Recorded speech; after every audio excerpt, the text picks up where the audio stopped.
I'd like to give all praises, honor, and glory to Yahawah, Bashim YAHAWASHI, Bashim Kakwadash, the Bawanas to the apostles and the elders of Great Millstone, and Shalawam to like out there doing this work of faith and labor of love, true sincerity. All right, I want to get into a quick topic entitled The Most Hateful Forsakers of the Most High. Okay, and of course, this is based off of, the devil himself, Esau Edom, aka the so-called white man, aka the destroyer of the earth, all right, aka the border of wickedness, all right. Esau himself, the so-called white man, that's reigning supreme within the earth today, okay. And I just want to get into, the different points of, how much they truly hate the Most High, but they claim to be the people of the Most High, all right. So with that, I want to start off in the book of well, it says, the prayer Azariah, or otherwise known as the the prayer Azariah, or the Songs of Three Holy Children. This is verse 9, and it says, matter of fact, let me start at verse 6. It says, matter of fact, let me start off verse 5. And all the things that thou hast brought upon us and upon the holy city of our fathers, even Jerusalem, thou hast executed true judgment. And for according to truth and judgment didst thou bring all these things upon us because of our sins. For we have sinned and committed iniquity, departing from thee. In all things we have trespassed and not obeyed thy commandments, nor kept them, neither done as thou hast commanded us, that it might go well with us. So for all of this, we know that certain things take place, right? Wherefore, all that thou hast brought upon us, and everything that thou hast done to us, thou hast done in true judgment. So it was righteous for the Lord to bring these different things down upon us, based on our lack of commitment, or lack of keeping up with the laws, statutes, and commandments, as he gave unto our forefathers, Abraham, Isaac, and Jacob, right? But in essence, what we still hold some sense of the law, just innately, we hold a still a powerful sense of the law. Like for instance, Jake, what we eat, we don't like to eat our meat medium rare and shit like that, unless like one of them Jakes that grew up in a certain type of neighborhood or something like that. But generally, what Jake like their meat well done. That goes back to us knowing, just innately that we're supposed to not eat the blood, of the animals and things like that. Just certain things in which and how we carry ourselves show forth that we're a spiritual people and that we are connected to the laws of the Most High. Verse 9, it says, and thou didst deliver us into the hands of lawless enemies, the most hateful forsakers of the Most High, and to an unjust king, and the most wicked in all the world. Okay, and it proves every step of the way that Esau is the most wicked in all the world, right?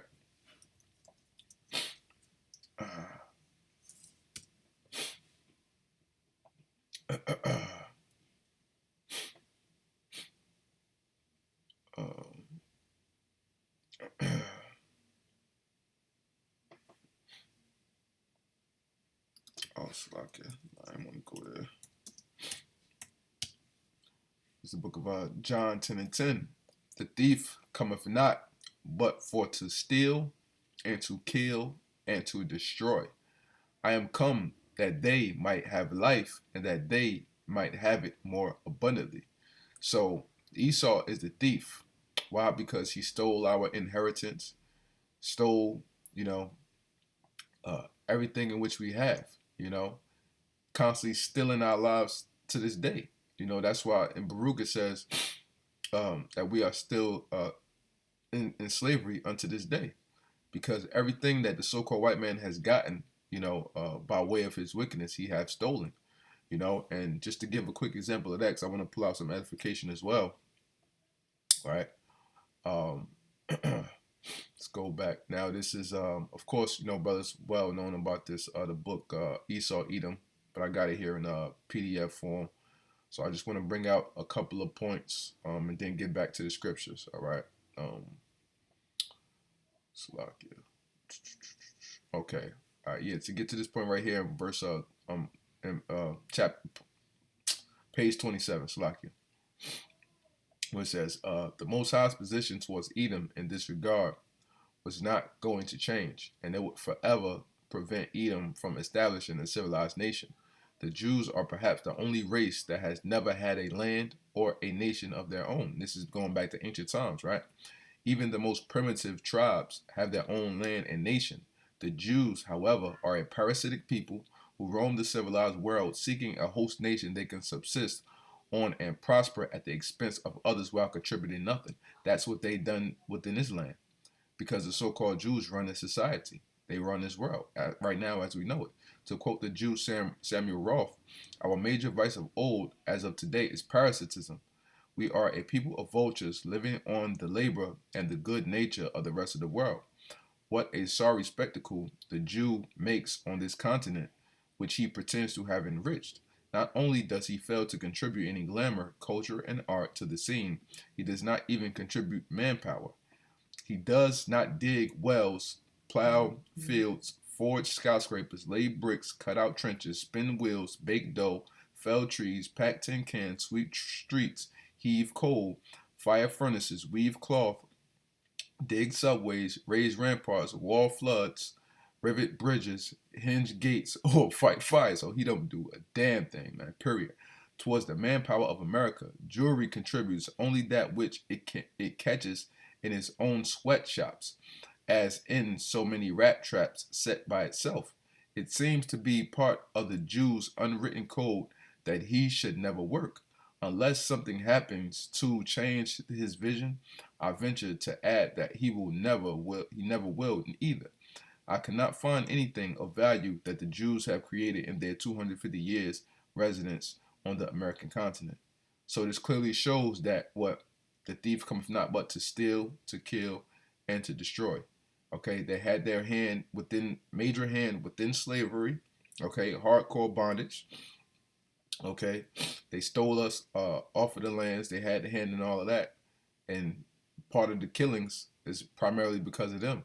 And now within today's time, what they causing our people to go off in the sacrifice, family members and things like that, all for their gain, for them to lose their soul, to give them their soul.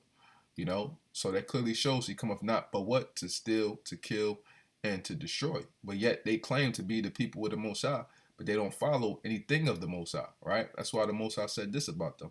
Malachi 1:1. The burden of the word of the Lord to Israel by Malachi. I have loved you, saith the Lord, yet ye say, wherein hast thou loved us? Was not Esau Jacob's brother, saith the Lord? Yet I loved Jacob, and I hated Esau, and laid his mountains and his heritage waste for the dragons of the wilderness. Whereas Edom saith, we are impoverished, but we will return and build the desolate places. Thus saith the Lord of hosts, they shall build, but I will throw down, and they shall call them the border of wickedness, and the people against whom the Lord hath indignation forever. So this isn't changed, and that's what I was getting into within the documentation that we was bringing out in the book Esau Edom. That's what it was touching on. Okay, that's exactly what it was touching on. So if this is not going to change, how is Esau, how is the so-called white man today the Lord's chosen people? If the Lord have indignation against them forever, because the Lord clearly stated that he will love Israel forever. And also, let me get another big point to show that he's not done with his people, all right, and that he will forever love us, because this is a sign of love, right? This is it's not Jeremiah. What is it? If thou move stars. I can't think of it. Was it Jeremiah? Was it 30 and 30? I can't think of it right now. It's 30. It's lucky, but pretty much, or is it 31? I think it's 31. It's lucky, it just slipped from my mind. Okay, yeah, here we go. All right. Boom. It's Jeremiah 31 and 35. Thus said the Lord, which given the sun for a light by day, and the ordinances of the moon and of the stars for a light by night, which divideth the sea when the waves thereof roareth. The Lord of hosts is his name. If those ordinances depart from before me, saith the Lord, then the seed of Israel also shall cease from being a nation before me forever. But this isn't what's going on with the nation of Israel, because we are still here. We still, the so-called blacks, Hispanics, and Native Americans, we're still here. We're still fighting. So this is a sign of love. So what what the Most High declared unto Esau is a sign of pure hatred. Hence we go to the book of Obadiah, right? That's nothing but a sign of pure hatred. And what does verse 1 say? Obadiah 1:1. The vision of Obadiah, thus said the Lord, power concerning Edom. We have heard a rumor from the Lord, an ambassador sent among the heathen. Arise ye, and let us depart. Let us rise up against her in battle. So this whole vision of Obadiah is concerning the nation of Edom. So this is what the Lord had to say concerning Edom. Obadiah 1:15. For the day of the Lord is near upon all the heathen. So the Lord is referring to Esau as a heathen, okay? A heathen. So this clearly shows more that he's not our people. Now, the Lord have referred to our people as heathen, but that's as far as their mentality, where their heart was, where their mind was, because they were moving in heathenistic customs. But the Lord is literally calling Esau heathen, okay? As thou hast done, it shall be done unto thee. Thy reward shall return upon thy head. What? Because what? Going back to the thief cometh not but to steal, kill, and destroy. And the scriptures say you shall reap what you sow, right? Galatians 6:7, right? In the Old Testament as well. So everything that they done is going to return upon their own head. For as ye have drunk upon my holy mountain, what? Because Esau is inhabiting our land at this present moment. So the Lord is referring to them. So shall all the heathen drink continually. Yea, they shall drink, and they shall swallow down, and they shall be as though they had not been. They shall be as though they have not been. Period. Period. So what else is it to really say about them, right? Let's continue. But upon Mount Zion shall be deliverance, and they shall be holiness, and the house of Jacob shall possess their possessions, and the house of Jacob shall be a fire, and the house of Esau, house of Joseph a flame, and the house of Esau for stubble, and they shall kindle in them and devour them, and there shall not be any remaining of the house of Esau, for the Lord have spoken it. So for there not to be any more of the house of Esau, and for the Lord to say what he said about Israel in Jeremiah, that if he do away with the ordinance of heaven, then will his people be away? So that's a sign of love, and it's clearly a sign of hatred towards them. Why? Because they are the most hateful forsakers of the Most High, right? And the Most High is not at all within their thoughts, right? And I want to further go to Job 21, because this shows a lot as well, right? It's Job 21:7. It says, wherefore do the wicked, because it's another term for Esau, the wicked, right? Because Job 9:24 says, the earth is given into the hand of the wicked. He covered the face of the judges thereof. If not, where and who is he? So that clearly gets into the description of Esau, Edom, right? Wherefore do the wicked live, become old, yea, are mighty in power. Who holds the power? And it's like the older they get, the more status, the more money they have within the society of Esau, Edom. Because some of the richest are the old bastards, of Edom, the Rothschilds and all those great families, within the society. Their seed is established in their sight with them, and their offspring before their eyes. They get to see their children. They don't have to worry about all their children going into foster care, or mom and people being strung out on drugs or on welfare and things like that. They get to see them growing up bright and fresh and having an actual future within the society, right? Their houses are safe from fear. That's why when you go to their neighborhoods, a lot of them have that door locked, the screen door open, different things like that. They're not worried about nothing. Neither is the rod of God upon them. Why is not? If they're the people with the Most High, right? Why is the rod of the Most High not upon them? Right? All right, let's go to Amos. Amos 3:1. Hear this word that the Lord hath spoken against you, O children of Israel, against the whole family which I brought up from the land of Egypt, saying, you only have I known of all the families of the earth. Therefore will I punish you for all your iniquities. So if the rod of the Most High was upon them, it would be because they're the people of the Lord, because they would be tied to holding the Lord's statutes and commandments. But since we commit iniquity, the rod of the Lord is upon us, because what, he's our father, and Esau is a bastard, man. It's clearly a bastard, right? Their verse 10, their bull gendereth and felleth not, their cow calveth and casteth not her calf. They send forth their little ones like a flock, and their children dance. Who's the main ones you're seeing in dance recitals and different things like that? Ballet. Esau, Edom. They take the timbrel and the harp and rejoice at the sound of the organ. They spend their days in wealth, and in a moment go down to the grave. They spend all of their days in wealth.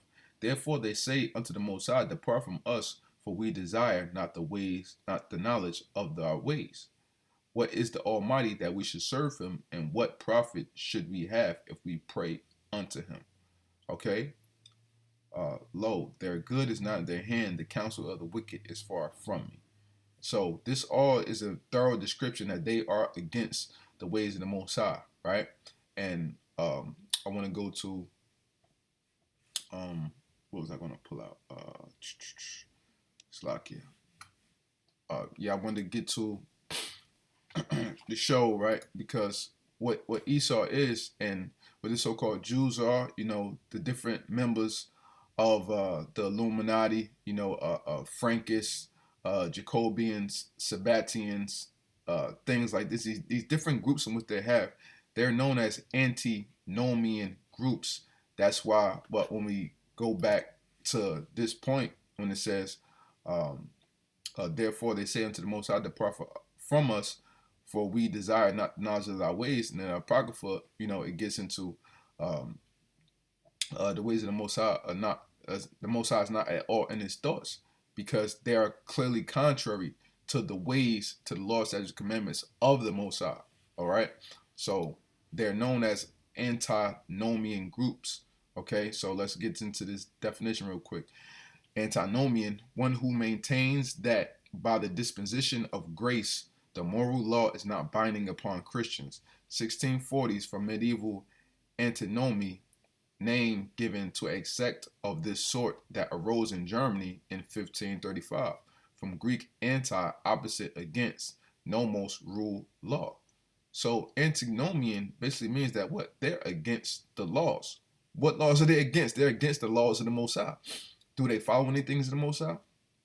No, they do everything in the opposite, in contrary. They try to get us to go off according to the ways of the Most High. Hence, during the time of the Greeks, because what?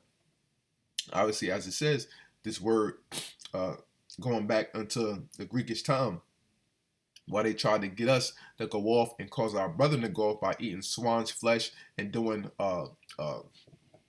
lewd acts, lewd acts against the law, statutes, and commandments to make us go off. Okay, so this proves that even furthermore, right? And I wanted to read a point from this book real quick. And this book is entitled "To Eliminate the Opiate," right? Matter of fact, let me you can look up this book. To eliminate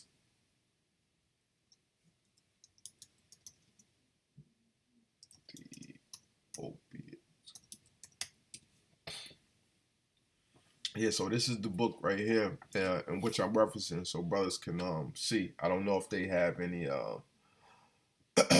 any PDFs on it or anything like that, but I just want to read something from this book right here, To Eliminate the Opiate. Okay, let me just bring it up a little. All right, that's good enough, so you can see it by Marvin S. Anselman. Okay, 1 second. I want to bring out this point to furthermore show that.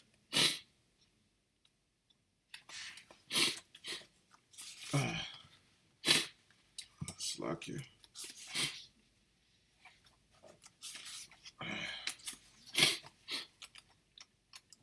All right, this is page 130.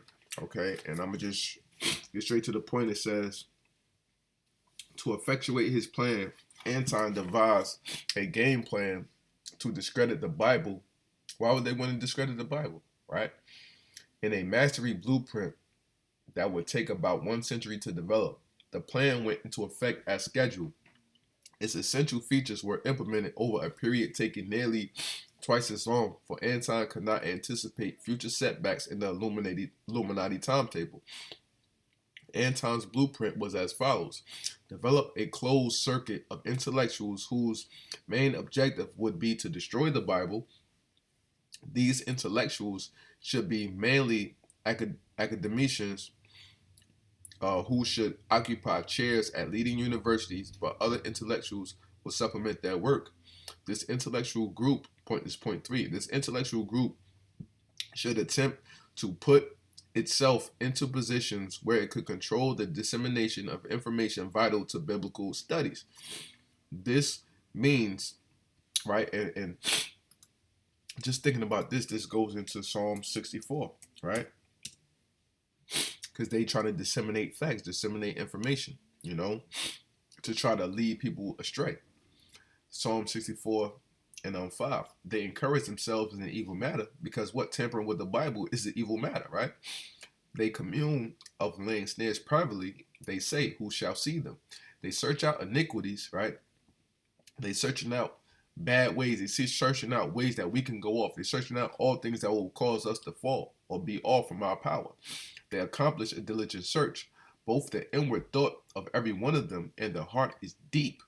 Okay, so the mind, the antics, the themes, the treachery, the sorcery, the wickedness, everything that they get into, they think very deep upon it, This means they should gravitate towards positions of authority in scholastic publications dealing with these fields, including libraries and archives. Okay, so libraries and archives, holding information, holding back information, burning certain books and things like that, in which the Greeks did as well, right? All sections of the Illuminati, Frankists, and fellow revolutionaries of future generations must cooperate fully to promote and enhance the career advancement of the Biblical Destruction Group, BDG, and should apply pressure when necessary towards that advancement. BDG must be self-perpetuating. Every member must produce at least one replacement for himself in his lifetime. All media at the disposal of revolutionaries must be rallied to disseminate propaganda issued by any member of the BDG. People who are not members of the BDG, but who seem to show an interest in pursuing anti-Bible thought, should be encouraged without even their knowledge and catapulted to important positions. This will strengthen the BDG at any time in history. As time goes on, those who accept the views that are fostered by the BDG should be in a position strong enough to destroy any academicians or intellectuals who do not conform to their ideals. So this plan in which they put into place took about 100 years to put in place and for them to thoroughly establish. So all of this clearly shows that what they are against the ways of YAHAWASHI, right? Clearly, okay. It was one other thing that I had wanted to get into, and now I don't know where I put that info at. Slakia, 1 second. Let me okay, here we go. Yeah. So I wanted to get back into this other point here in point 53, on page 53, before I wrap up the lesson, okay?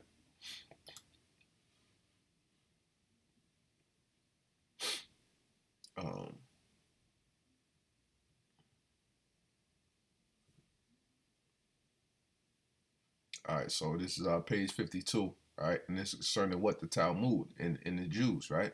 Who is Esau Edom? Page 52. The two most contrasting religions, right? Judaism from the Talmud and Christianity from the Bible. Approve sodomy. If one committed sodomy with a child of less than 9 years, no guilt is incurred. Sanhedrin 54b. But clearly the scriptures say it's against sodomy, right? Approves of child sacrifice to idols. Prohibits child sacrifice to idols. Cursing parents allowed. Cursing parents prohibited. Allows chanting, disallows chanting, what to evil spirits and things like that. Bestiality condoned in Judaism and the Talmud. This is why bestiality has been introduced to the society. Bestiality condemned in the scriptures. harlotry lawful, harlotry unlawful in the scriptures, blasphemy allowed, blasphemy punishable. Not required to keep vows, which is bullshit, right? We're required to keep vows. Murder is condoned. If 10 men smote a man with 10 staves and then he died, they are exempt from punishment. So, once again, going back at the thief cometh not but to steal, kill, destroy. This is all acceptable within their eyes, period, man. But it's clearly forbidden within the scriptures. Everything which they are about clearly shows that they are against the ways of the Most High. Hence me getting into the point of this lesson, which was Psalms 3 Holy Children 1 and 9. And thou did deliver us into the hands of lawless enemies, because they don't uphold any type of law. Most hateful forsakers of the Most High, to an unjust king and the most wicked in all the world. Because that's what Babylon the Great, aka America, is. And that's everything that it entails and everything in which it represents. And this is why the Most High has to bring this place down, you know. So, you know, I just wanted to bring out this information, you know, to Akim, and I hope this segment was edifying. And I'd like to give all praises, honor, and glory to YAHAWAH, Bashim YAHAWASHI, Bashim Kakwadash, double one to the apostles and the elders of Great Millstone, and Shalawam to Lek out there doing this work of faith and labor of love and true sincerity. Shalom.